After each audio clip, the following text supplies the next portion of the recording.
Hello, and welcome to the latest episode of Staying Sane.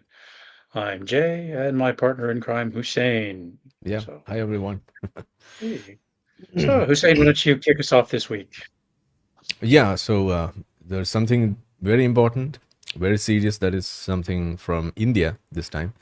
There is a terrorist attack, an Islamic terror attack that happened in India, in Kashmir, Pahalgam region, and almost 26 people got killed in that attack. And what makes it so serious, and why is it so different from the previous attacks, or usually what happens with these terrorist groups, is that they were targeting people, mostly civilians, just like Hamas did. And this happens maybe months after Hamas paid a visit to the POK region, that is Pak occupied Kashmir region in India, where they had a meeting with some of the leading terror organizations here, like Lashkar-e-Taiba and some other groups here.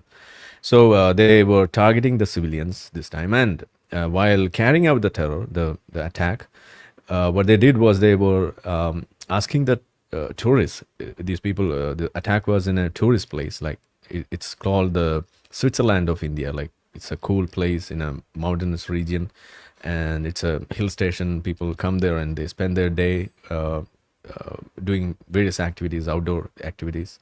So there they came and they were questioning their faith, and they singled out Hindus, they spared the Muslims, and they were even asking them to recite kalima, that is the belief proclamation sentence which we use in Islam to differentiate, or to make them believe in India, believe in Islam. So that's called kalima. Ashhadu an la ilaha illallah, ashhadu anna Muhammad Rasulullah. That's the words. So they were made to recite that, and if they were not able to recite it, they were uh, shot in close range, and they spared the women and children, and they were singling out Hindu men specifically. And almost 25 of them, of all 26 who got killed, were Hindus, and one person was a Muslim guy who was trying to save the people from this, and he was also getting killed in this. So this is the whole picture, and now the investigation is on to find details about what are their. Yeah, there's one Christian too. Okay, that's one person correcting us. Yeah, so that's it. I meant So, to you say mentioned, yeah, I meant to say by saying Hindu is non-Muslim. That's what I just meant to say. As far as they are concerned, whether you are a Christian, whether you are a Muslim, or whether you are a Hindu, you are a kafir, you are an infidel. That's it. So they were singling out infidels from the believers, or Muslims from the non-Muslims. That's their whole point was. So they did that, and now the investigations are on. They have found out a few people. They have arrested a few, and everything is on its due course. And we hope that uh, things will be clearer by the coming days. So, and even there's a imminent warlike situation between Pakistan and India. India is trying to pay off for this, like the terrorist activities which they are carrying out in India from time immemorial, like after the partition. And still they are doing this, and not by the official army, but they are training the terrorists, and they are even letting them do all this over and over periodically. And it's causing a lot of human loss on both sides, and it's even causing a lot of loss in terms of economics and many other ways. So this is a big issue here, which is now a huge debate. And one particular thing which I would like to notify here is that people are not willing to call this as an Islamic terror, just like what we call the other terrorist activities, like what we saw in October 7th in Israel, when Hamas chose to attack Israeli civilians. We call that an Islamic terror activity, at least. But that's not the way what we see here. They are reluctant to use that word, use that terminology to call it as an Islamic terror. So that's even deepening the issue by not to address the real cause, and they are just focusing on the geopolitics, and they are just dragging the situation further away from the reality, and it's going away. So that's one thing which I would like to notify here. So apart from that, that's what we have to say. So do you have anything to add on to this? You mentioned that there was like this meeting of terrorist leaders. So Yeah. how did the foreign terrorists, how were they able to, one, get out of their country and two, get into India? Are there no It's not immigration in India. controls? It Oh, didn't happen in India. It happened in the region called POK, that is Pak okay. occupied Kashmir. So So the that's beyond the Pakistanis line got of them. control. Yeah. So Okay. through the Pakistani side, they can access to those areas, and they can easily go and come out of that place. And So that's how they did it. The Pakistani government's not stopping known terrorists from coming into their country. Pakistani government itself is a terrorist group, so how can we expect them to single out other terrorist groups? So they even call this attackers, like the group which claimed the responsibility for this attack is known as TRF. So and they were called as the freedom fighters by the Pakistani sides. So how can you expect them to single out or to point out these terrorist groups, like these are the groups which we like, or something like that? No, that's not going to happen. Yeah. Mhm. So this is it. All right. Anything And you've more got to it?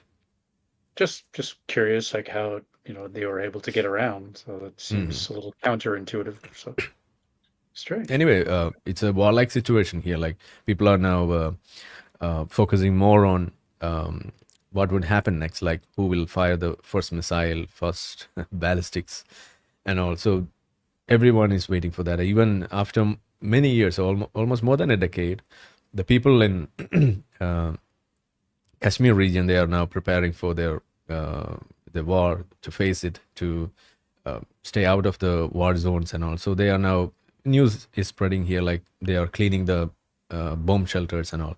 So these are the things which we constantly hear from this side. So being in a place which is far away from this Kashmir, sitting in Kerala, I always wonder if we are able to enjoy the peace and enjoy the best side of India while we stay in this part of the country, that is Kerala.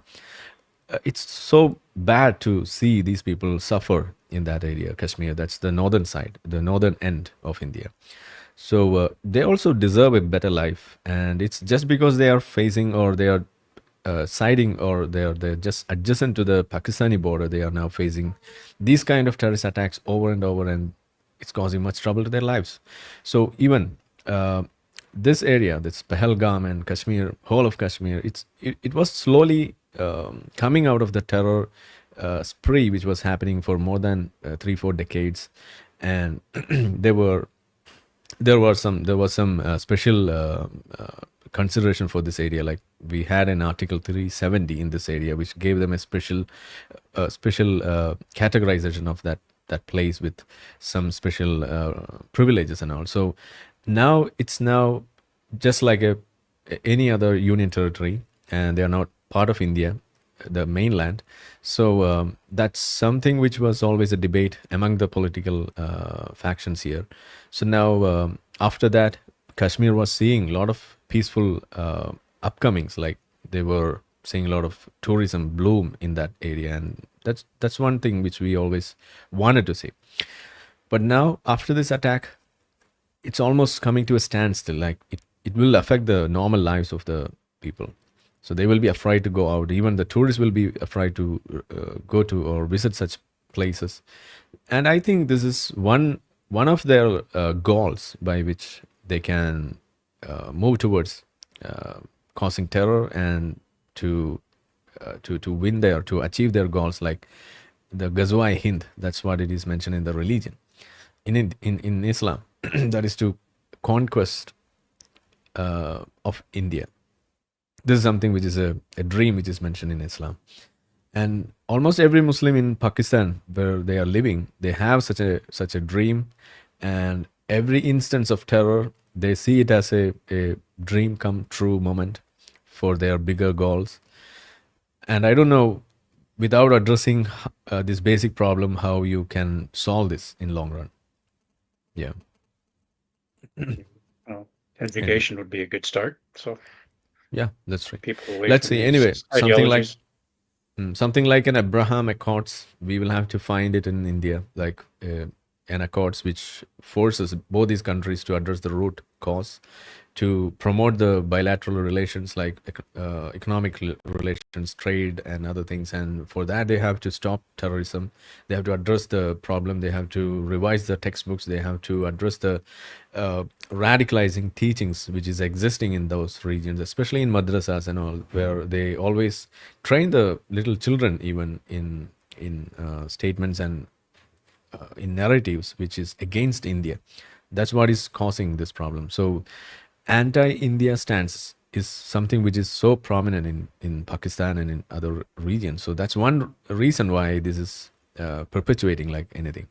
But you won't find such a thing in India. Like no Muslim or no Hindu is taught to hate Pakistan just for Pakistan being a Pakistani state or a Muslim state. That's not never taught in this place. But you can see the opposite in that area where you have to hate an Indian just because he's an infidel. So this is something which is very different. And recently I saw a tweet that was shared by one of the prominent Islamic da'wah guy, that is Muhammad Hijab. He yesterday made one post, and that was something to call the Indian Muslims who side with the government here as infidels just because they supported India instead of supporting Pakistan. So he was calling all the Indian Muslims to support the Pakistani side, not because of any other thing, any other reason, but just the religious reason. And he was just quoting a verse from the Quran, which clearly says that if you side with the non-believers, you will be one among them.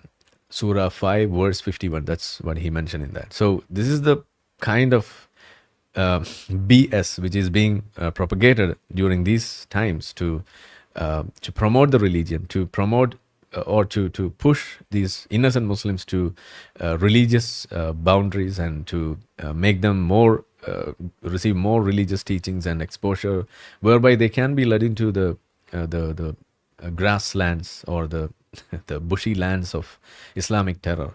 So that's what is happening here. Along with this, so we have to fight everything, like using these incidents, the polarizing incidents, to promote violence, to promote terrorism, to promote radicalization, polarization, everything. So this is everything is happening.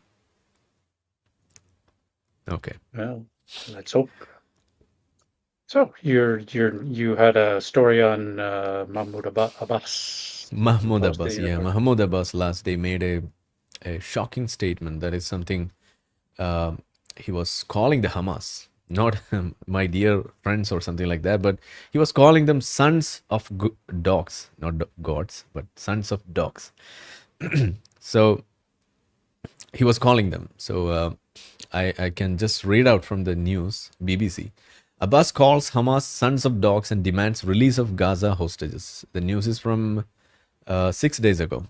Okay, so Muhammad Abbas called them sons of dogs in a fiery speech in which he demanded the group release the hostages it is still holding, disarm, and hand over the control of Gaza in order to end the war with Israel. So this is something, a monumental, I would say, or something which is so important, which is coming out from this person who is in charge of this Palestinian Authority, and just not because he is someone from that region, but when you say Palestine, West Bank belongs to Palestine, or it's a part of Palestine, and when you say Hamas is doing a freedom fight, you are seeing the same country or same region, one part engaging in freedom fight, while the other part of the country, same people, everyone is calling these freedom fighters as sons of dogs.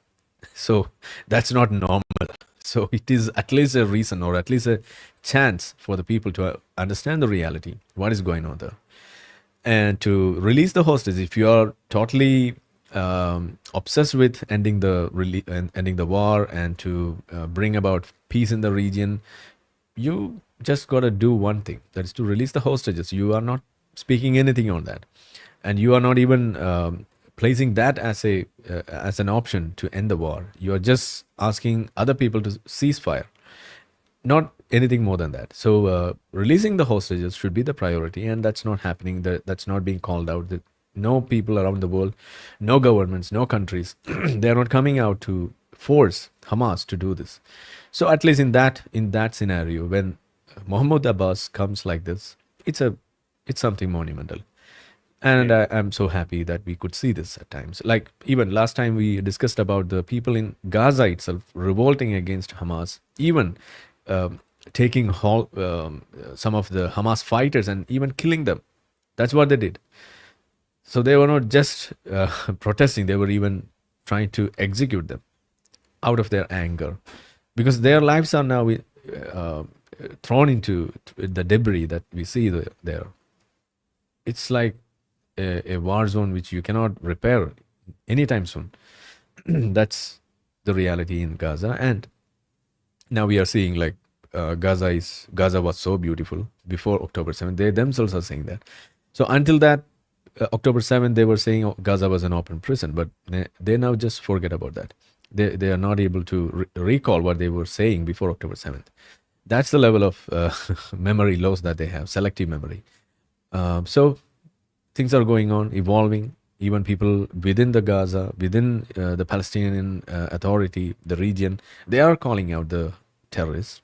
They are calling them as terrorists by using that word itself, and even worse than that, that is sons of dogs. So when we say this in English, it's not hitting hard for me, but when we say it in local language, it's even more powerful. So that's what I will always wonder. So this is it. Anything on that? The the there's definitely no love lost between the Palestinian Authority and Hamas. So it's not surprising that Abbas would call them out, given the fact that these Mm. two they're basically on opposite sides of the same struggle for Palestinian liberation. So okay, But so on that's to not. my news. So But related sorry, to Palestine. Go ahead. sorry. But that's not just the reason, because he's from the same people. He's representing the same people, same region. When you say river to sea, Palestine will be free, Mahmoud Abbas is one among them, the Palestine. So when he Yeah, says this and when he's in the but power, it's but not they're just a only political ruling in statement. West Bank. But the PA only is ruling in West Bank. They weren't ruling in Gaza. No, no. See, when if I am a person living in Gaza, I'll be less Gazan or I'll be less Palestinian than a person who was born into that region. Because why? I'm a foreigner in Palestine. If you say that same statement, even that won't be counted. But when Mahmoud Abbas says this, he's at least a citizen of that place, that imaginary place. So that's not just like a political statement. It's something which comes from within the region. It's not about West Bank or Gaza, because both are counted as Palestine. So in that way, he's a Yeah, but person. they're administrated separately. That's my point. That he's Administration is Abbas not the doesn't. not the problem here. No, but as I'm just saying, Abbas doesn't have any authority in Gaza. He only has authority in the West Bank. But it's still important that he's calling out Hamas and what's going on in Gaza. So yeah, I concur with your point. I'm just drawing there's an administrative division between these two regions and who has control. So Abbas Yeah, doesn't have any authority in Gaza, but if he can rally the people against Hamas, then that's a good thing. true. Okay, let's move on. All right, so moving, both my stories are from the US. So in New York, a woman was attacked by a group of about 100 Orthodox Jewish men. So the convicted terrorist who is in the Israeli cabinet, Ben Gvir, was in the US trying to promote their cause. And there was a violent standoff, clashes with pro-Palestinian activists and members of this neighborhood in a lot of Orthodox Jews live in this neighborhood. Mm. Um, And so this woman was chased by like 100 men, like even like a police officer was with her, and they still followed her and the police officer for blocks. Like she was kicked and punched. She was terrified. And obviously this is unacceptable. I believe even the mayor of New York said yes. Like we need to, like, everybody should have the right to protest, no matter if you agree with it. But you shouldn't be chased by a mob of people. So that's a pretty sad state of affairs. And Mhm. then the other story is about the upcoming conclave. So the MAGA Christian or MAGA Catholics, of which Mhm. Steve Bannon, one of Trump's backers, is even though he's 3 times divorced, he considers himself a traditional Catholic and had been attacking Francis. As we mentioned last week, because Francis has appointed most of the cardinals, it's unlikely that a non-reformer will be elected. Obviously, the date of the conclave was set for May 7th, so we're going to have to wait and see. But the numbers are on the reformer side. But these MAGA Catholics, these ultra-conservative Catholics who are pissed off at this liberal slide of the church, they want the church to stay dogmatic. um, they're going to be powerful voices leading up to it. There was an interesting quote here from a neoconservative Catholic writer saying, "The living and vibrant parts of the U.S. Church are not those who are most enthusiastic about the Francis pontificate, but those who have embraced the all-in Catholicism of John Paul and Benedict." Um, and there was an interesting quote from a Catholic convert. It says, "I personally love the Holy Father and generally tried to relate to the Vatican as a medieval peasant might pay, pray, and obey." Now, I would put forth to our viewers that is exactly the fucking problem. That people don't think for themselves, they just obey. And then the final quote here, it says, "Bannon believes that a rupture between traditionalist North American Catholics and the larger church is coming and even welcomes it. Observers are skeptical, in part because most Catholics, regardless of their ideology, would find the prospect of a schism with Mother Church Rome unthinkable." So conclave is going to be an interesting thing to watch, even though it's done in secret. Obviously, there's going to be analysis of who the front runners are and what the factions are. So it's going to be an interesting thing to watch because it's going to set the tone for probably the next decade of the church and what direction it goes, whether it retrenches back into a more conservative phase or whether it continues to reform. And that same article I was just reading from says, we don't want reform. We want to go back to those medieval Mm. days. So I mean, this is the problem with Catholics. These diehard Catholics, they want to live in the past, and Mhm. the traditionalists in the church want to drag everybody back into the past. So there was one quote. I closed the article already, but there was one quote about rather that the church has been compromising. Both there was is in regards to the Anglican Church, that the Catholic Church, like the Anglican Church, rather than fighting um, contemporary culture, is sacrificing its traditions and dogmas to align with um, modern culture rather than trying to convert the culture, which I thought was just an absolutely brain dead point. But that's why we're atheists and not papists. So, Mhm. Uh, as per your understanding, which is the most regressive faction of Christianity, whether it's RC or LC or well, what is it? they have got they're regressive in different ways. Mhm. So, like the American evangelical right, they're regressive in the fact that they're biblical literalists. So, like, they deny all the evidence of geology and astronomy, and they dogmatically cling to this idiotic belief that the earth is 6,000 years old. They repeatedly try to shove creationism into classrooms. So they're regressive in the fact that they're just dogmatically blinded. The Catholic Church, their issues are different. Mhm. They're not so much. I mean, yes, they have the traditionalist Catholics are very dogmatic, but there is a large contingent within Catholicism that is open to reform and liberalization. Mhm. I can't remember if I've mentioned it here before. I've mentioned it in some of the video profiles I do on my YouTube channel. That two quotes from two very respected Catholic writers.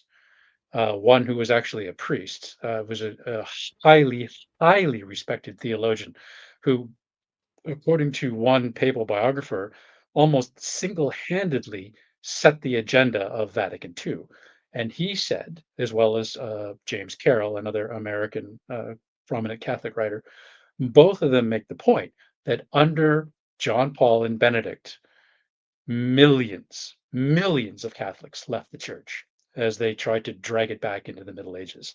So obviously, the more liberal side of the Catholic Church, welcomed the reforms of Francis. So and you have Opus Dei as well, which is also very dogmatic. So even within Catholicism, you have this spectrum, this continuum of diehard conservative to the much more open and liberals, like the ones who want to open communion to divorced and remarried couples or to homosexual people. So there's the Oh, Catholic Church is not a monolith. That by well, I mean the Curia is a monolith, but mm, the people that make constitute the church aren't mm. by But no means a monolith. but what about the Protestant movements? Are they still relevant, or they have the same way of doing things? Well, the polls that are coming out of the Pew Forum, have shown that the demographics in the U.S., as we know, religion everywhere, well, not everywhere, but in most places, religion is declining. So Mm, the U.S. has always been the outlier on socioeconomic first world powers, where the more rich and powerful and educated your country is, the less religion there. So the U.S. has always been sort of that outlier, but they're sort of sliding down that trend now. And it was within the last 2 or 3 years that the Pew Forum came out and said, like, the American Christian, right, they're no longer 50 more than like, they're under 50% of the population now. I mean, they still obviously have a huge amount of political clout in the Republican Party, but, um, over the next generation, that, that political power of American Protestants is going to wane significantly mm. as the nuns and the atheists continue to rise and their numbers continue to drop. So, Okay, so yeah, I so mean, and the other thing is the Protestants. Like, there's how many hundreds of denominations of the Protestants. So, mhm, they're very fractured. So there's no unifying theme there. So it's primarily just the evangelical Christians in the mhm, U.S. who've they specifically so back probably the late 70s into early 1980, three Republican strategists looked at Jerry Falwell's moral majority and said, "Hey, here is a built-in right-wing conservative base that will vote for Reagan." And that's when the Republican Party got in bed with the U.S. Christian right. It was a very calculated decision by these Republican strategists to get Reagan elected in 1980, 81, whatever the election. I think it was the election was 80 and he took over in 81.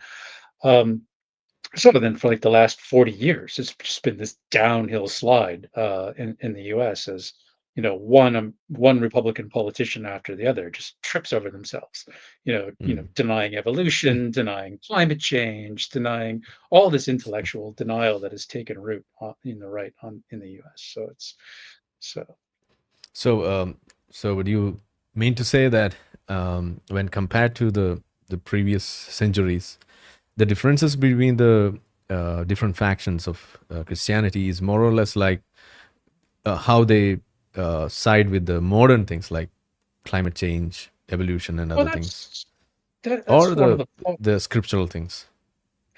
well, there was, I think, it might have been you and I talking last week. They have There some was there new was the reasons to exist. Is there it? there well, there was that guy, I'm pretty sure I mentioned it on our show last week. Some guy, he is a lay member of a very ultra-conservative Catholic Mm, agency, and he was on a documentary criticizing Francis for things like the environment and like, what does this got to do with the Pope? And I'm like, okay, well, Genesis says we're stewards of the earth, so like, pull your head out of your ass.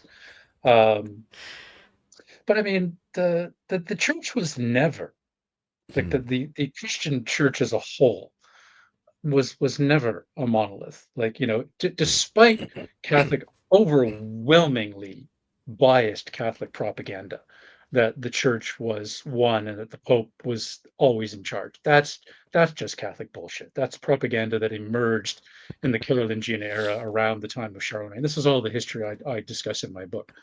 Um, that this idea, it's still like it's been said. It's. I actually said that Donald Trump has actually taken a page from the propaganda uh, war play or playbook of the Catholic Church. Just tell a lie, tell it so often and so convincingly over time, people would just come to believe it.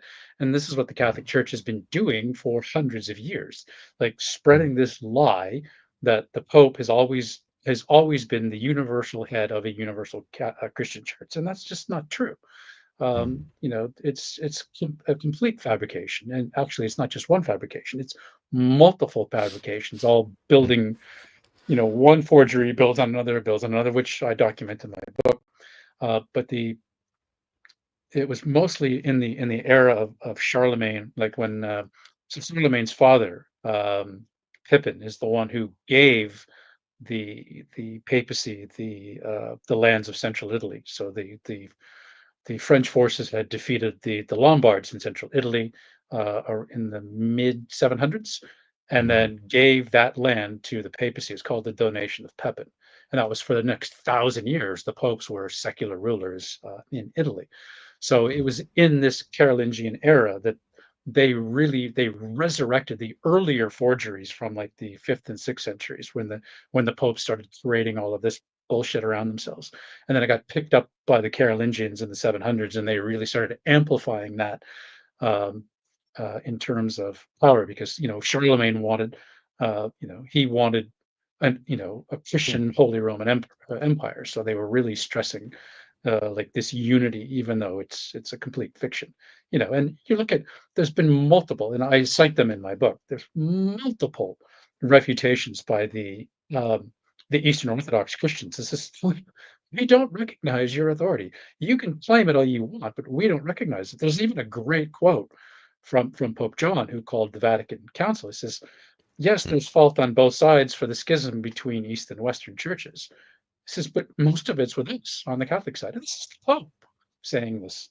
It's like, mm, most of the fault for the Pope is because of this attitude of the Catholic Church based on this lie that the Catholic Church and the Pope itself has primacy.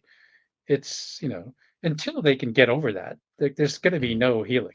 Like, that's But like, so there are 2 yeah. big, obstacles to the Catholics and the Orthodox. One is the status of the Pope as Mm, primal, and the other is over the Filioque clause from the Nicene Creed, which the Catholics added again under Charlemagne, or not under Charlemagne, but in around the time of his era, the the Catholic Church instituted this filioque clause, which the um, Orthodox reject. So those are the two, and it's just semantic splitting of hairs. It's so mm, mm. ridiculous, but you know, But at least that but at least the violence between these factions have reduced to a great extent. Would you agree to that? oh hell Between yeah, the yeah, I factions. mean, oh yeah, yeah. There's like it's certainly not the medieval era where like the Cathars Mm, are slaughtering these people and the Catholics are slaughtering the Cathars and killing these people. So yeah, it's definitely mm, a much, and that's we can thank the Enlightenment for that, right? The Enlightenment mm, really helped to shape the secular democracies that have emerged in the last say 200-300 years. So mm. But at the which same, by and large was a rejection of wholesale rejection of religion and an mm, embrace of science and rationality and secular ideals. mm. But at the same time, such a transformation, such an evolution with time is not happening within Islam. This is one concern which I always Well, it's find as a coming. reason why Islam I've still stays as a reason for violence all over the Well, world. I've mentioned in the past that their reckoning is coming. Like Mm. the Now Muslim is their Enlightenment time. is Yeah, it's on the way. I mean, it hasn't yeah. happened, but Now is the Neil time. deGrasse Tyson makes a Mm, very good point. I've seen it. I've seen the clip a couple of times, um, and he's discussing. the Islamic Golden Age, and then how what's his name?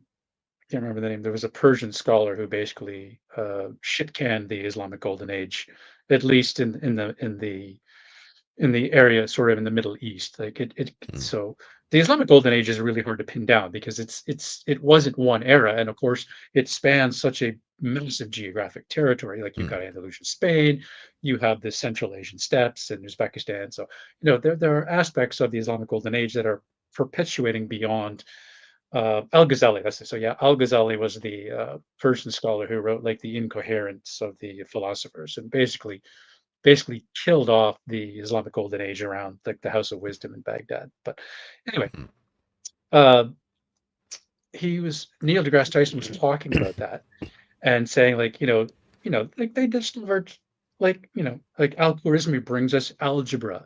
mm, Something like 70 to 80% of the stars have Arabic names because of the astronomy that the Islamic scholars were doing. And so Tyson was giving this background and like, this is what the Muslims were doing under the Abbasid Caliphate. Like there was like this deep, deep respect for knowledge because this was their way of showing their devotion to Allah, that they are using math and science and astronomy to understand how the universe works and to prove the greatness of God in their minds. Like that's what they're thinking. mm. Yeah. And then comes along Al-Ghazali, and basically the Islamic Golden Age dies. And then he makes a really interesting point. Demographically, Mm, he's Jews. There's like what 14 million Jews, which is like like less than 1% of the population, or whatever the fraction works out to be. And yet, if you look at Nobel laureates, like mm, the Jewish people, despite making up a tiny fraction of the global population, are the majority of Nobel laureates. And yet, mm, Muslims, who are over a billion, so like 1/7 to 1/8 of the global population, there's like two. I think there's like three. Maybe there's been a fourth since he made that one, but two in the sciences. I think one was like in literature or something, but there were only like mm, two Nobel laureates from Muslim cultures. And he's like, this is a problem.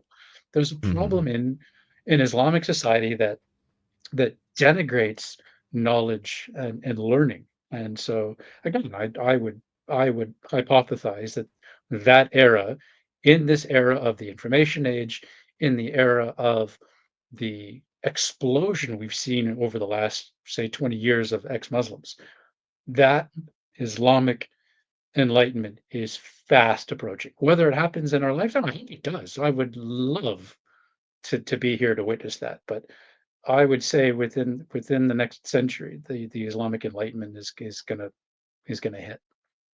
mm. Okay, so shall we go to the next one? Well, that's it. Any? That's all my news stories. So Oh, okay. Some one news which I just got is from, again, it's a BBC story, something related to that. That's a Gazan journalist who appears on BBC Arabic, called to burn Jews in resurfaced posts. So it's not for the first time that someone associated with the BBC uh, calling for the death of the Jews. So much anti-Semitic. So now again, one person has come up with the same statements to call for the death of the Jews. So this is something which we can add as a final news item for this week. This is so despicable. BBC keeps people like them in their anvil to give out unbiased news reportings, and we are forced to believe them, their reports. That's not possible. And there are some other news also coming out. Let's wait for more clarity into that. It's about the role of Qatar in delaying the peace processes, like especially the um, why Hamas was constantly rejecting the proposals, and also there's a report that have come up which says that Qatar was behind that. Like Qatar was forcing the Hamas not to accept the deals, just to delay the process, and they were even asking them to keep the hostages. So the same group, that is the Qatar, they were also the mediators of the peace talks, and this is something which is so crucial at this point. Let's wait for more clarity. We'll get to that next week or so. Yeah, Okay. this is something. Okay. Yeah. Okay. Great. Well, everybody, I Yeah. hope you enjoyed our chat, and we'll see everybody next week. Take care. How about people? They can suggest some of the news which we can read out or we can Yeah. discuss for the upcoming Yeah. episode. So you can Or just if leave or a if you comment. Yeah. or if you've heard of some news story that you like to hear discussed, just pop it in the chat, and if we know about it, yeah, we can discuss it. Or Otherwise, you if we're can send us a message or something. yeah, or Yeah. if we're in the middle of a topic and you have a clear point of clarification, or you want some more information, by all means, feel free to ask. So True. great. So thank you so much. Thank you, All right. Jason. Thanks everybody. Have a good night. Bye bye. Yeah.